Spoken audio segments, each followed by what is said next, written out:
नमस्कार दोस्तों, स्वागत है आप सभी का MNGKGS पॉइंट में। आप सभी दोस्त लोग कैसे हैं? हम उम्मीद करते हैं कि बहुत अच्छे होंगे और आप सभी दोस्त लोग अपने एग्ज़ाम की तैयारी बहुत ज़बरदस्त तरीके से कर रहे होंगे। साथ ही आज के इस वीडियो में हम करने वाले हैं लुसेंट विज्ञान का निचोड़, फिजिक्स, केमिस्ट्री, बायोलॉजी यानी साइंस के दोस्तों हम इम्पोर्टेंट 50 क्वेश्चन को आज के इस वीडियो में लेके आए हैं। अगर आप लोग भारत के किसी भी एग्जाम का तैयारी कर रहे हैं तो इस वीडियो को पूरा जरूर देखिए। सभी एग्जाम में साइंस के प्रश्न पूछे ही पूछे जाते हैं। अगर ये दोस्तों इस वीडियो को आप पूरा देख लेते हैं तो कम समय में आपको 50 प्रश्न याद भी हो जाएंगे और रिवीजन भी हो जाएंगे। सारे प्रश्न एग्जाम में पूछे गए प्रश्न हैं। तो चलिए आज के इस वीडियो को हम शुरू करते हैं। आज का फर्स्ट क्वेश्चन है, किस विटामिन की कमी से जनन क्षमता क्षीण हो जाती है? दोस्तों उस विटामिन का नाम है विटामिन ई, याद रखिएगा।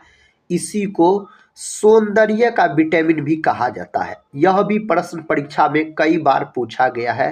बोल सकते हैं दोस्तों पुरुष में जनन क्षमता हीन हो जाता है और महिला में बोल सकते हैं बांझपन का स्थिति हो जाता है। विटामिन ई की कमी से यही बीमारी होता है। और बोल सकते हैं विटामिन ई का रासायनिक नाम आपसे पूछा जाए तो टोकोफेरॉल बोल सकते हैं।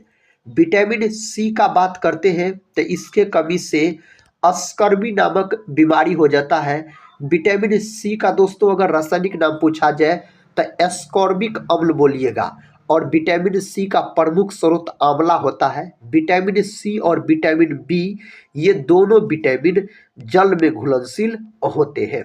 विटामिन डी का बात करते हैं तो इसके कमी के कारण रिकेट्स नामक बीमारी हो जाता है और रिकेट्स नामक बीमारी अधिकतर बच्चों में देखने को मिलता है। और ऑस्टियोमलेशिया नामक बीमारी विटामिन डी की कमी के कारण होता है।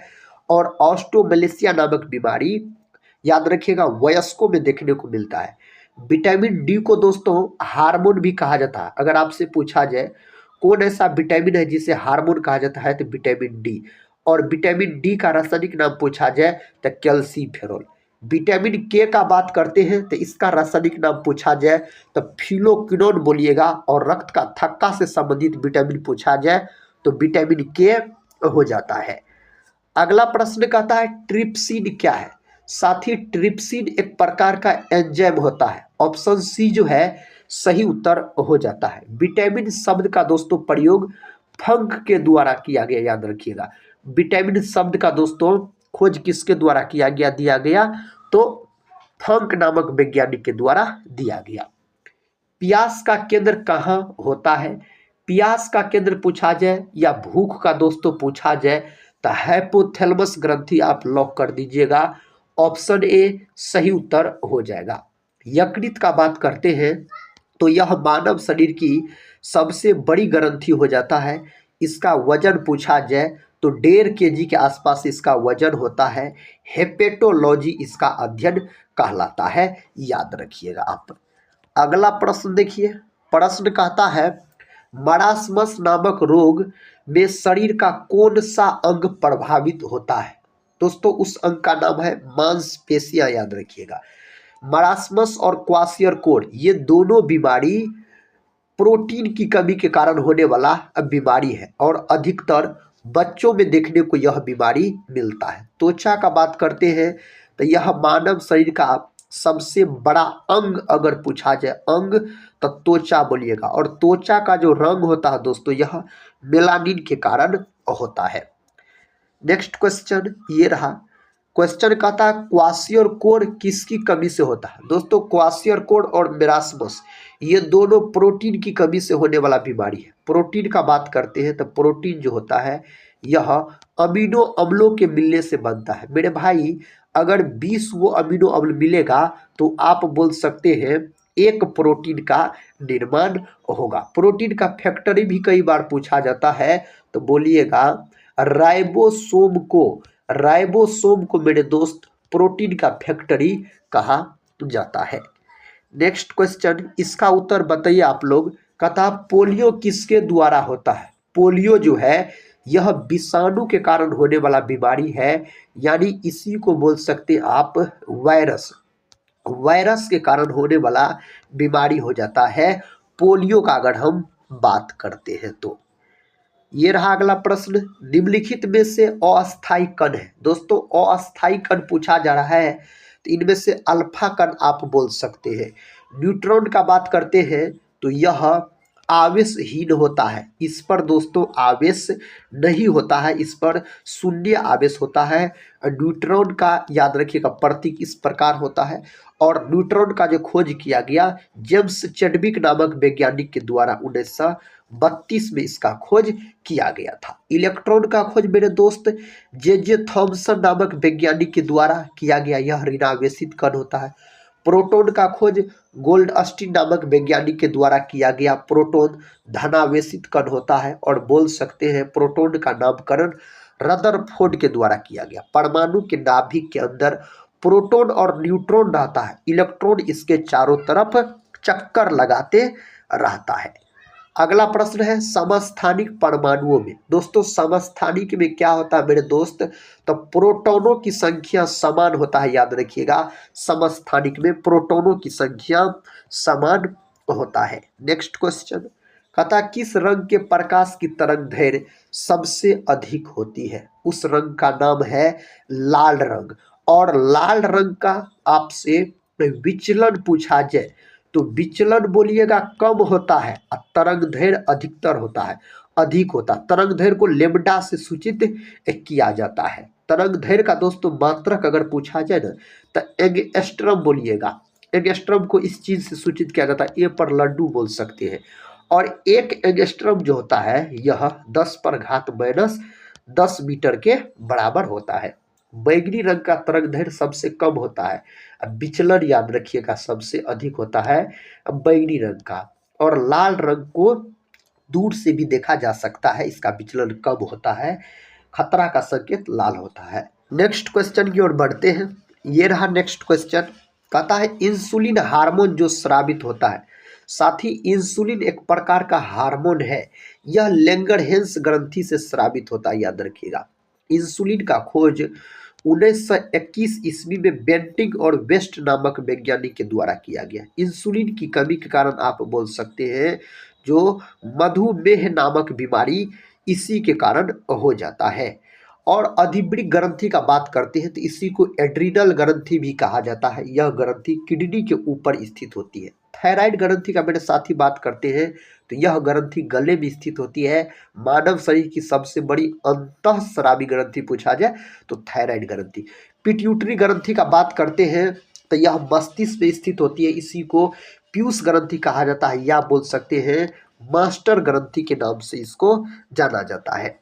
अगला प्रश्न कहता है ट्यूबलाइट में सामान्यतः गैस भरी होती है, उस गैस का नाम हो जाता है पारे की वाष्प और आर्गन भरा जाता है ट्यूबलाइट में। बहुत ही महत्वपूर्ण प्रश्न है। मीथेन का बात करते हैं तो इसको मार्स गैस के नाम से भी जाना जाता है। सूत्र CH4 होता है। धान के खेत और दलदल वाले जमीन में मेरे साथी मीथेन गैस उत्पन्न होता है। अगला प्रश्न, फलों के रस को सुरक्षित रखने के लिए किसका प्रयोग किया जाता है। दोस्तों सही उत्तर है सोडियम बेंजोएट का प्रयोग किया जाता है। फलों का अध्ययन दोस्तों क्या कहलाता है, बोल सकते हैं आप पोमोलॉजी मेरे साथी, फलों का अध्ययन कहलाता है, याद रखिएगा आप। एसिटिक अम्ल का बात करते हैं तो यह अम्ल सिरका में पाया जाता है। सिरका में पाया जाने वाला अम्ल यही अम्ल है एसिटिक अम्ल। अगला प्रश्न, आंसुओं में कौन सा पदार्थ घुला रहता है, उस पदार्थ का नाम है लाइसोजाइम एंजाइम। ऑप्शन बी सही उत्तर है। ग्लूकोज का बात करते हैं तो इसका अणुसूत्र C6H12O6 होता है। यह मेरे दोस्त किसका अणुसूत्र है, ग्लूकोज का अणुसूत्र है। एंजाइम होते हैं दोस्तों, एंजाइम याद रखिएगा एक प्रकार का प्रोटीन बोल सकते हैं, एंजाइम होता है। लोहे में जंग लगती है, लोहे में जंग लगना दोस्तों पानी एवं ऑक्सीजन से, याद रखिएगा। ऑप्शन सी सही उत्तर हो जाएगा। सूर्य से निरंतर ऊष्मा व प्रकाश मिलने का कारण है, इसका कारण है हाइड्रोजन का फ्यूजन, याद रखिएगा।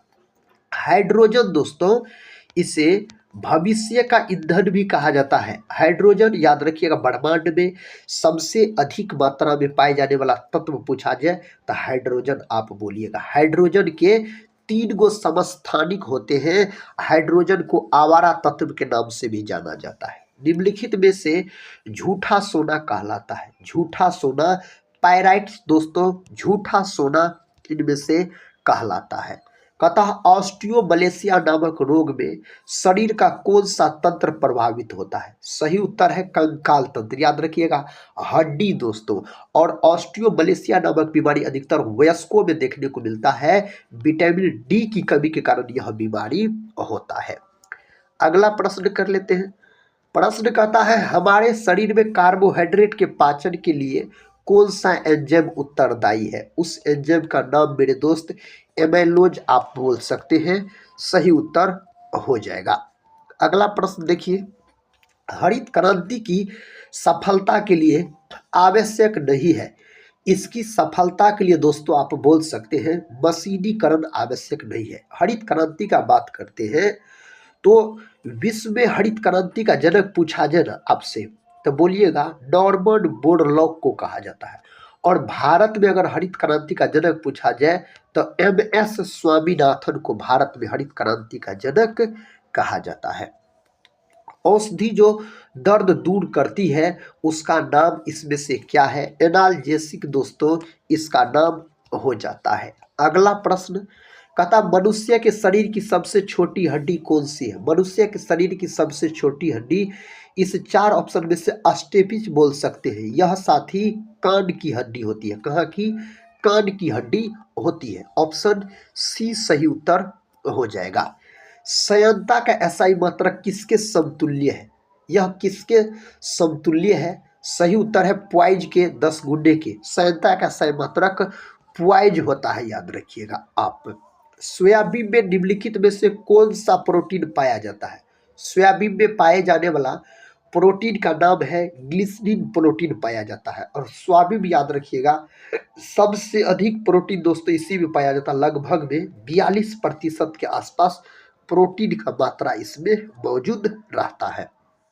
कुकिंग गैस निम्नलिखित का मिश्रण होता है। यह किसका मिश्रण होता है? ब्यूटेन व प्रोपेन का। ब्यूटेन याद रखिएगा, इसका सूत्र अगर पूछा जाए तो C4H10 इसका सूत्र होता है। किसका? ब्यूटेन का, याद रखिएगा आप। किस रोग से पीड़ित रोगी को कार्बोहाइड्रेट की अधिक मात्रा लेने से मना किया जाता है? साथ ही इसका सही उत्तर है मधुमेह। और इंसुलिन की कमी के कारण यह बीमारी होता है। बोल सकते हैं इसी को डायबिटीज के नाम से भी जाना जाता है।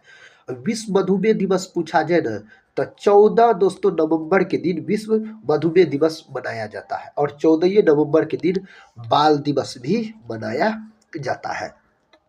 नींद की बीमारी किस प्रोटोजोआ के कारण होता है? सही उत्तर आप बोल सकते हैं ट्रिप्नेसोमा नामक प्रोटोजोआ के कारण नींद की बीमारी, याद रखिएगा। रेफ्रिजरेटर में ताप का नियंत्रण कौन करता है? इसका सही जवाब है थर्मोस्टेट बोलिएगा। विकल्प सी जो है इसको आप लॉक कर लीजिए मेरे दोस्त। विटीकल्चर संबंधित है मेरे साथ ही। विटीकल्चर अंगूर की खेती से, और अंगूर में पूछा जाए अम्ल तो बोलिएगा टार्टरिक अम्ल अंगूर में पाया जाता है। और इमली में भी यही अम्ल पाया जाता है। कहता 2,4-D संबंधित है। एक प्रकार का यह खरपतवार नाशी होता है 2,4-D। कवक का बात करते हैं तो इसका अध्ययन क्या कहलाता है? माइकोलॉजी इसका अध्ययन कहलाता है। और कवक की जो कोशिका भित्ति होती है यह बोल सकते हैं काइटिन की बनी होती है। किसका बना होता है मेरे साथी? काइटिन का बना होता है। किस तत्व की कमी से कहता फीका रोग होता है? सही उत्तर है फास्फोरस। विकल्प ए फास्फोरस बोल सकते हैं आप। पटाखों के फूटने के बाद चमकता हुआ लाल रंग पटाखे में मौजूद किस धातु के कारण होता है? सही जवाब है एस्ट्रोसियम बोल सकते हैं। ऑप्शन डी सही उत्तर हो जाएगा। गुलाब से इत्र निकालने की विधि को किसने खोजा? दोस्तों किसके द्वारा खोजा गया? अस्मत बेगम के द्वारा यह खोजा गया था। नेक्स्ट क्वेश्चन, मछलियों के यकृत तेल में किसकी प्रचुरता होती है? तो विटामिन ए और विटामिन डी बोल सकते हैं, दोनों रहता है साथी। विटामिन ए और विटामिन डी दोनों आप बोलिएगा। धातु के तार में विद्युत धारा प्रवाह किसके कारण होता है? यह होता है इलेक्ट्रॉन के कारण। याद रखिएगा, इलेक्ट्रॉन के प्रवाह दर को क्या बोला जाता है? विद्युत कहा जाता है। इलेक्ट्रॉन के प्रवाह दर को विद्युत कहा जाता है। लोहे की चादर को गैल्वेनाइज करने के लिए उसे किसके घोल में डुबोया जाता है? किसके घोल में डुबा कर रखा जाता है दोस्तों? जस्ता याद रखिएगा, जिंक याद रखिएगा, जिंक जिसको बोला जाता है। पौधे की वृद्धि दर रिकॉर्ड करने के लिए परासंवेदी यंत्र यानी केस्कोग्राफ का निर्माण किस भारतीय वैज्ञानिक ने किया था? उस भारतीय वैज्ञानिक का नाम हो जाता है जगदीश चंद्र बसु बोल सकते हैं। ऑप्शन बी लॉक कर लीजिए आप। मानव के किस कशेरुकी पर खोपड़ी का संपूर्ण भार स्थित होता है? यह होता है एटलस। ऑप्शन ए मेरे दोस्त। अगला प्रश्न ये रहा, कतः मानव में डायफ्राम का उपयोग निम्नलिखित में से किस क्रिया के लिए किया जाता है? कौन क्रिया के लिए किया जाता है? श्वसन क्रिया के लिए इसका उपयोग किया जाता है। वायु में ध्वनि का वेग, वायु में ध्वनि का वेग तापमान के घटने से घटता है। विकल्प डी सही उत्तर हो जाएगा। निम्नलिखित में से कौन सी गैस उच्चतम ऊष्मीय मान रखती है? सही जवाब दोस्तों भाप अंगार गैस। ऑप्शन बी सही उत्तर हो जाएगा। एक्यूपंक्चर क्या है? एक्यूपंक्चर साथी सुइयों के माध्यम से उपचार की एक विधि है। विकल्प सी सही उत्तर हो जाएगा। मनुष्य के शरीर में कुल कितनी हड्डियां होती है? 206 बोल सकते हैं। यही शिशु में पूछा जाए तो 300 या 300 प्लस आसपास आप बोल सकते हैं दोस्तों। 300 प्लस से याद रखिएगा। अगला प्रश्न कहता है, निम्न में से कौन ऊर्जा प्रदान नहीं करता? इनमें से ऊर्जा प्रदान विटामिन के द्वारा नहीं होता है। विकल्प बी सही उत्तर है। स्लेग नाम किसे दिया जाता है? यह नाम दिया जाता है गलित सिलिकेट को इस नाम से जाना जाता है। कथा पैरोमीटर से मापा जाता है। पैरोमीटर से उच्च ताप मापा जाता है। पैरोमीटर से विद्युत आवेश का ऐसा ही मात्रक पूछा जाए ना तो कूलम बोल सकते हैं या कूलम बोलिएगा। इसको सी से सूचित किया जाता है। अब कूलम को कच्ची चीनी को रंगहीन करने हेतु जिस चारकोल का प्रयोग किया जाता है वो है, उस चारकोल का नाम है एनिमल चारकोल। चीनी का सूत्र दोस्तों पूछा जाए ना तो बोलिएगा C12 H22 और O11। यह चीनी का अणुसूत्र हो जाता है। कहता किससे टेप रिकॉर्डर की टेप लेपित रहती है? यह किससे लेपित रहता है? फेरामैग्नेटिक चूर्ण से। ऑप्शन सी सही जवाब हो जाएगा। जब इनो का लवण जल में डाला जाता है तो बुलबुले बनते हैं, इसका कारण है मेरे साथी CO2 कार्बन डाइऑक्साइड। इसी को आग बुझाने वाली गैस भी कहा जाता है। वायुमंडल में 0.03% इसकी प्रतिशत मात्रा होती है। ऑक्सीजन का लगभग में 21%। सबसे अधिक मात्रा में वायुमंडल में पाए जाने वाला गैस नाइट्रोजन है 78%। क्रेब्स चक्र कहाँ संपन्न होता है? यह संपन्न होता है माइटोकॉन्ड्रिया में। माइटोकॉन्ड्रिया का अन्य नाम पूछा जाए ना तो आप बोलिएगा सूत्रकणिका इसका अन्य नाम होता है। और दोस्तों माइटोकॉन्ड्रिया याद रखिएगा, इसको कोशिका का पावर हाउस भी कहा जाता है। माइटोकॉन्ड्रिया को लाइसोसोम को आत्महत्या का थैला कहा जाता है। लाइसोसोम को डी डुबे के द्वारा इसका खोज किया गया। और राइबोसोम को प्रोटीन का फैक्ट्री कहा जाता है। तो मेरे साथी ये थे आपको 50 इंपोर्टेंट फिजिक्स केमिस्ट्री और बायोलॉजी के प्रश्न, जिसको हम कम समय में विस्तार से रिवीजन करवाए। अगर इस वीडियो को आप लोग पूरा देखे हैं तो कमेंट बॉक्स में बताइएगा 50 प्रश्न के अंतर्गत आप कितने प्रश्न का सही से उत्तर दे पाए। इससे मेरे साथी क्या होगा तो आपके एग्जाम की तैयारी का पता चलेगा, जो आपका तैयारी किस प्रकार का है। हर एक एग्जाम में साइंस के प्रश्न पूछे ही पूछे जाते हैं। साथ ही हम यही आपसे बोलेंगे अगर आप लोग टेलीग्राम चैनल से नहीं जुड़े होंगे तो जरूर जुड़ जाइएगा, जिसका लिंक इस वीडियो के डिस्क्रिप्शन बॉक्स में दिया गया है। चैनल पे पहली बार विजिट कर रहे होंगे तो चैनल को सब्सक्राइब कर बेल आइकन को प्रेस जरूर कर लीजिएगा। इस चैनल से मेरे भाई आपके एग्जाम में जरूर मदद मिलेगी। तो आप लोग पढ़ते रहिए और अपने एग्जाम की तैयारी करते रहिए। हम मिलते हैं नेक्स्ट वाले वीडियो में, तब तक के लिए जय हिंद, जय भारत।